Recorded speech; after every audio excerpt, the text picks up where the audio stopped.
So welcome to your second Prime Roundtable. I couldn't be more blessed than to have my two dear friends, Yolanda and Dana, join me here. And what we're going to do is talk about how it is to be in our second prime and what we'd like to do to disrupt it and really have just like candid conversation with the ladies.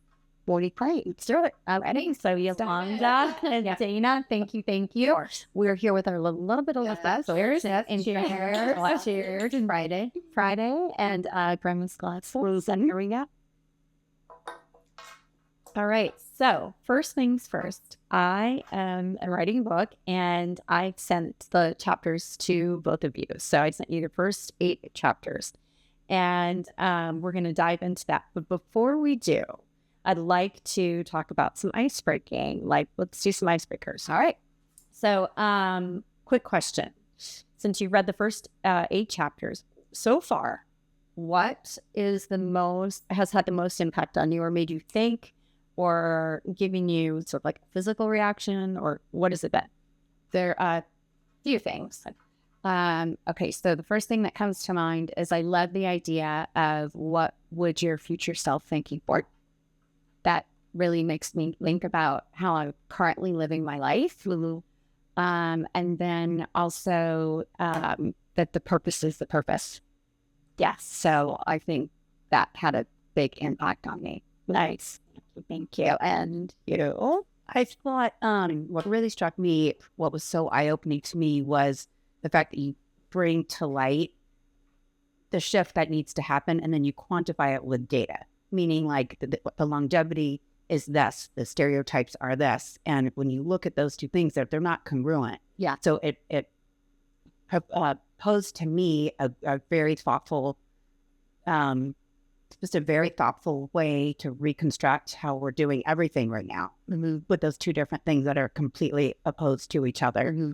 And I love that. It made me think about everything differently. Right. As I'm trying in terms of aging and how we go about our day and how we just exist at this stage. Yeah. Yeah. So the purpose in writing the book, for those that haven't had a chance to read it, and I hope you will, is to disrupt aging completely. To say, wait a second, does aging suck, or do we suck at it? Do we approach growing older with the wrong mindset? Do we have this anti-ageist, anti-growth view where we want our physical self to stay and look the same, and then but we want to be wise, but we don't want to have the trappings of what wisdom comes with, and that is many years. And we pull in information and we grow, and then our physical self, of course, changes. So one of the questions I posed to you was, how old are you? Or how old would you be if you didn't know how old you were? So how old would you be if you didn't know how old you are? I have a feeling we're going to have around the same answer, but if I didn't know how old I was, I would think I'm in my 40s, late 40s. Yeah. 47. And 47. Why does 47 feel good to you? That's how I feel in spirit. You feel in spirit. Like, wise enough? Yes. Mm-hmm. I am wise enough after having children and getting them through high school and into college and out of college and on their own. 47. 47 in spirit. Nice. Dana, you're so much older than me. You're still 21. No, God, yeah. I'm 43, actually. Yeah, I like 43. it. I like that. And I think it's because I still feel like a little spirited and energetic and alive and like still, not the right word, but like current. Like I'm not like totally out to pasture as I feel like my age actually would indicate on paper. Right. So I would say I'm 43. Nice. Nice. Well, I think that we're all ageless. Like when I think of that question, I think, oh my gosh, sometimes I'm really young and I'm youthful and I'm immature and unformed. And sometimes I'm very, very wise. Right. And I think maybe I'm reincarnated. Oh my gosh, who am I? I'm sorry, I started a lot again. I start again. And maybe I've been here before, and I get that feeling, and like I know this, you know what to do, and I know what to do. And then there are times when I'm like, whoa, beginner's mind, Right? I don't know what I'm doing. So what I propose is sort of age neutrality, is saying, how about this? We start to just love each other as a light that we bring to the world. And then we don't put people in boxes, and we don't say, oh, by the way, once you reach out of your 40s, because 40 seems like the safe place. And then when you're in, it does feel safer. When you edge up into your 50s and then you're headed towards 60, you're like, oh, my light's dimming. I'm supposed to step aside. That's been the societal expectation. What if we didn't do that? We know economically, based on the data, that we as a society can't afford to. We're living much, much longer. Although we've had a little dip, this COVID threw us off on our longevity. But, in general, we really need to operate as if we're living to 100. So then that was at 60, midlife age. Like, well, I guess I'm not doing my math very well. That's 120. But 50 definitely midlife, so tell me, what do you think society is telling you about aging? What do you know about it? Well, I feel like at our age, we're kind of in a bad spot, in that we grew up in such a time, like the Golden Girls, they were 50. So we grew up, I mean, they made them look older. They did. And they were older, actually. But I think it's funny because that's how we grew up. Like, that's what 50 looks like. So then in your mind, you're like, that's what 50 looks like. But then again, we're back to looks, right? True. But it's also how they acted, though, because they weren't like, they did. You know what I mean? They weren't like super sad. You know what I mean? They were old and they acted old. They were funny. They were very funny. It was a great show, but we grew up being like, oh, that's 50. So then you get to 50, and then in your mind, you're like, well, that's 50. So regardless of how you look, regardless of how you act or what your spirit says, you still in your mind think like, that's kind of old. Yeah. So to answer your question, because of that, I think we really, the challenge is to flip that and reprogram. Yeah. Because that's what we were we were fed from the beginning. So I have this fixation on, I remember getting my first stack of Old Maid cards. Do you remember? Old Maid? Oh, yeah, yes. She was old. Yes. On top of it. Yeah. I think she had I'm getting her and wiring her with the witch and the. Was she like 40 or something? She was probably 30. Yeah. And she was unmarried and she was 100%. And she would took up the cats in the picture. Cats, and she had bobby pins flying out of her hair, and she was a disaster. That's the other thing. Yeah. Old, incompetent, disaster. And doesn't look good. Hot mess. Like, the press has been bad. Yeah. Right? The press has been really bad. So then we give this to a little girl, here's your future. It's fine. Here's your Old Maid card. And you're 50? Oh, you're good.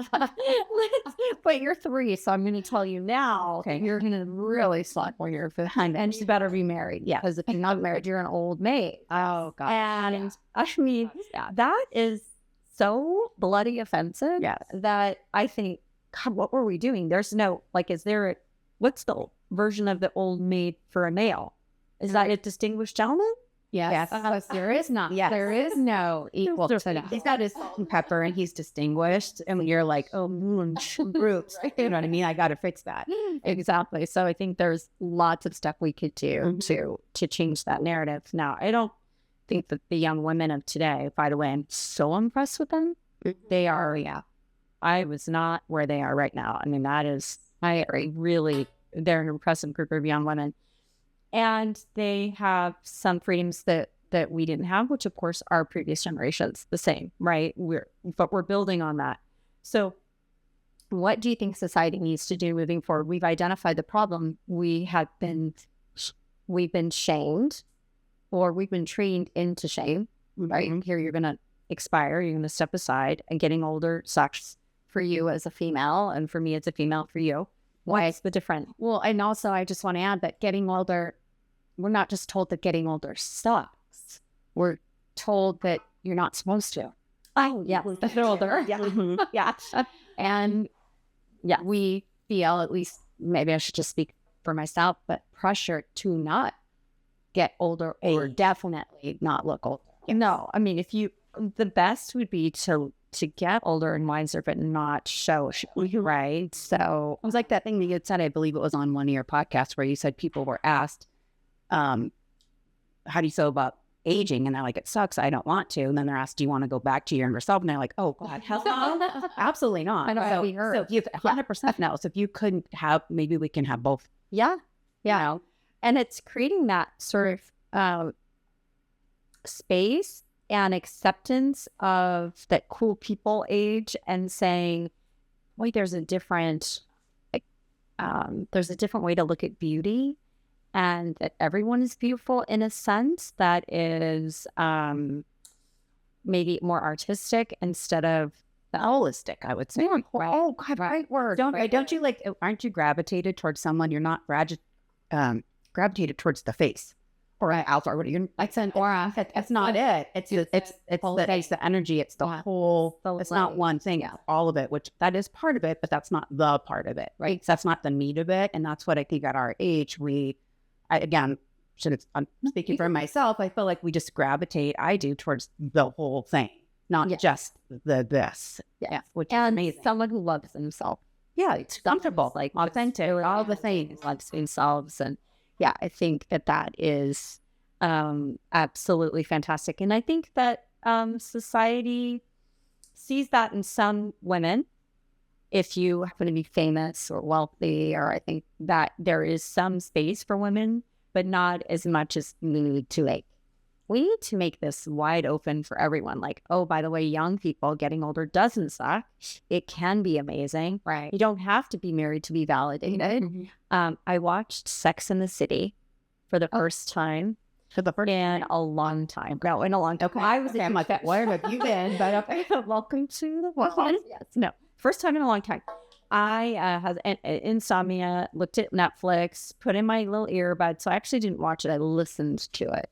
And, you know, those episodes are 20 minutes. I swear they're almost like 17 minutes. They just go through them really quickly. So within 2 days, I was on season 2. And the entire message, not aging well, was men. Like, get a man. Have a man. You're something if you have a man. Yeah. It's so funny that you brought that up, because I just read an article about that this morning. You're kidding. No. And that the younger generation who's getting sort of turned on to Sex in the City for the first time, which is sort of hard to believe that anyone's seeing it for the first time, are like, what all they talk about is men and being skinny and shoes. Yes, like lots of shoes. And lots of we'd have shoes. Yeah, we'd like shoes. No difference. And the price just a little like, and the price point of shoes was horrendous then, and now those shoes are ungettable at that price. Right. The point that like, and it's. I wanted to listen to it because I wasn't looking at it with fresh ears and say, what is the message here? And the message was, you are your partnership. Mm-hmm. And that's the goal. You could start with the old maid card. You went all the way up into Sex in the City. And then where do we go? So women, and in the book, I write about the history of women. So women were bought and sold. Mm-hmm. And we didn't have, I feel a lot of expensive. Yeah. So expensive. And we were part of, we were owned by the men in the lives. I can't. I don't. Yeah. It is. To clarify, I'd be allowed mine just because I'm a handful. That's the only reason. I didn't mean because like, I didn't mean that. Just to clarify. It's might as well drop to this. Yeah. Okay, not touching that. That was not it. That was but it was great. Because I'm really good. Yeah. All things. All things. I'll get it. All things. Well, bring home the bacon, fry it up in a pan. You got that your electric fry. You're in these man. So ultimately, where we're sort of still living in that chattel life a little bit. And so I was chatting with the team I work with, and they're so amazing, and I just want to thank them for working with us. But at Second Prime, but part of the message that we're trying to bring is that being a woman is a challenging thing, but also an opportunity for us to not be subjugated, I guess is the word, because of course we were bought and sold when we were millennia ago, and then we're still like deciding our worth based on if you're married or whatever. And then as you age out of that, if you're not a mom or you are a mom and you now are an empty nester, your value is somehow wrapped up in that. Men don't have that same experience with aging. So I'd love to get your perspective on it. Like, how do we break free of it? Do you think it's still a thing? I mean, do you think that it's still, obviously it's not as prevalent as it was, but do you feel that you are defined by your marriage? Because I don't know at all. I don't either. Like in the slightest. No, thanks to my husband, love you dearly. So like, I don't feel like that's what defines me. But maybe that's just, I sit at this table. I don't know what I don't truly like universal or not. I identify as a married woman, of course, but it's not my identity. Same. Right. Yeah, I think that's really cool. That's something that. But is that the anomaly? No, what do you think? I don't know. No, I don't know. And I wonder if we were single, if we would feel that way. True. Like if we were single in our second time and we're in mid-50s, right? True. Looking to be connected. I don't know. So is that a point? Yeah, I don't know.